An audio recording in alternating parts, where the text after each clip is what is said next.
a flame that keeps burning, and a lantern of hope from the harbor still shines. Those who seek freedom's dream to its light are still turning. Now we look to the skies and we lift up our eyes, for we know with the dawn we shall see our flag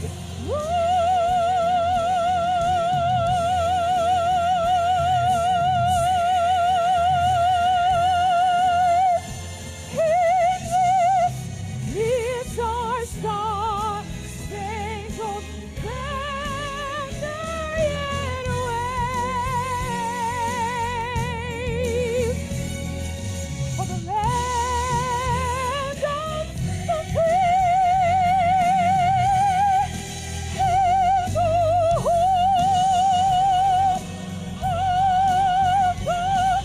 the free.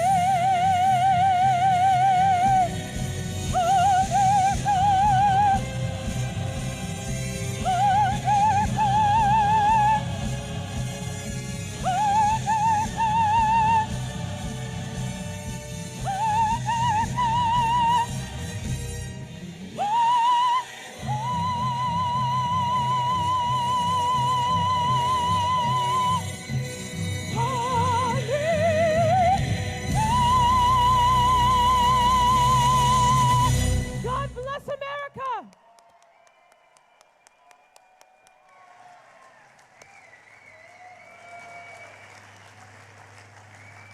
Thank you, Mary.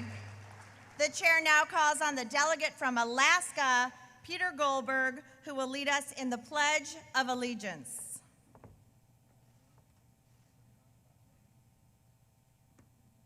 Wow. Week before last, in the Democrat National Convention, we know that at least two caucuses removed two words, under God, from the Pledge of Allegiance. We know, too, that in a previous Democrat convention, a very recent one, the word God was almost totally removed from their platform. That could not, would not ever happen here.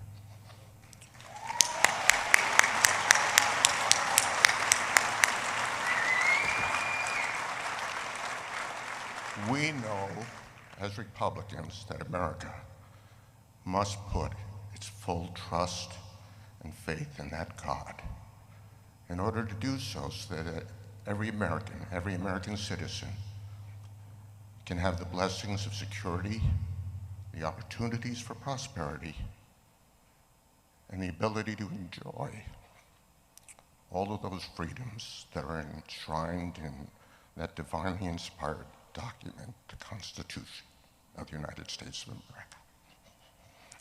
So as you join me in the pledge and render an appropriate salute, I ask you to remember that there is no comma before the words, under God. I pledge allegiance to the flag of the United States of America and to the republic for which it stands, one nation under God, indivisible, with liberty and justice for all. Thank you.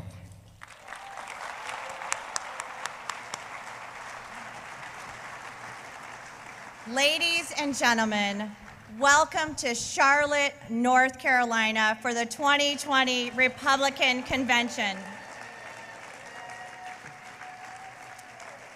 I want to give an enormous thanks to our hosts, especially Charlotte Mayor Vi Lyles. We are obviously disappointed we could not hold this event in the same way we had originally planned, but you and the city and Mecklenburg County have been great partners, and we are still so pleased we were able to renominate the president and vice president in the Queen City. Thank you, Mayor.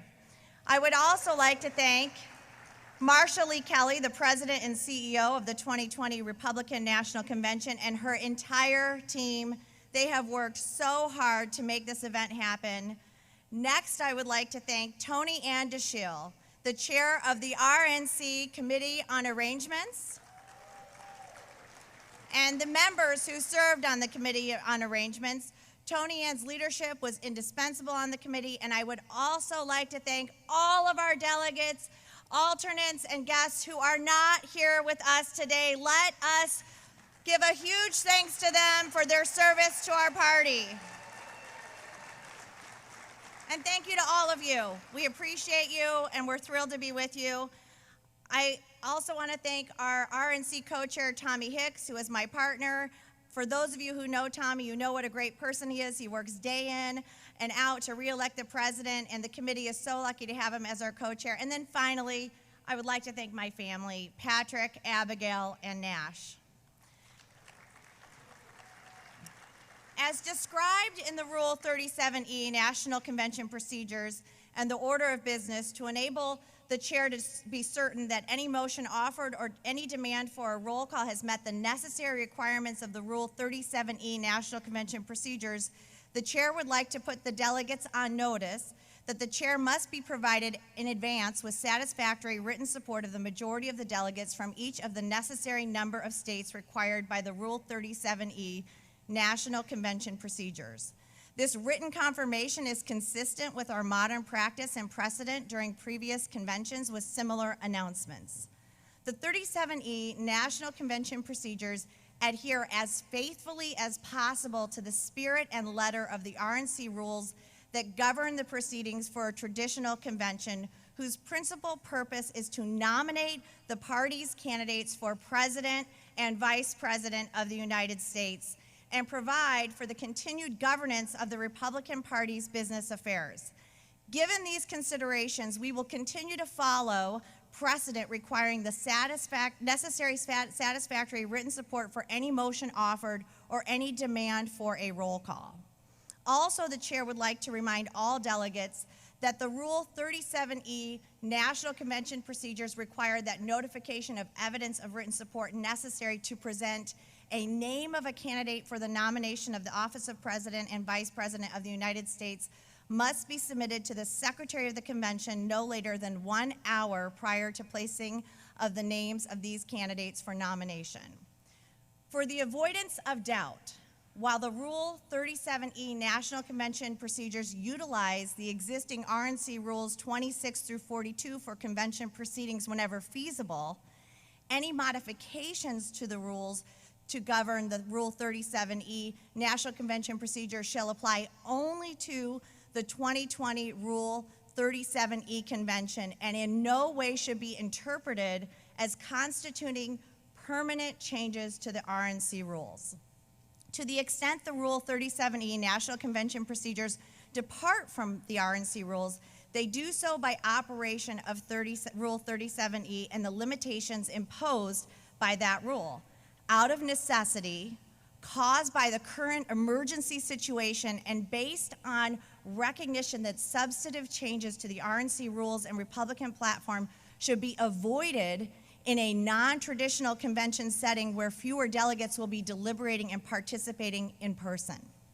And lastly, I also wish to remind any guests that participation in convention business is limited to delegates on the floor unless permission is granted. It is important that any guests in the gallery remain silent during voice votes to ensure that the chair can hear the accurate result. The chair now recognizes Vicki Drummond, Secretary of the Convention, for the purpose of reading the call to convention. Please give her a warm welcome.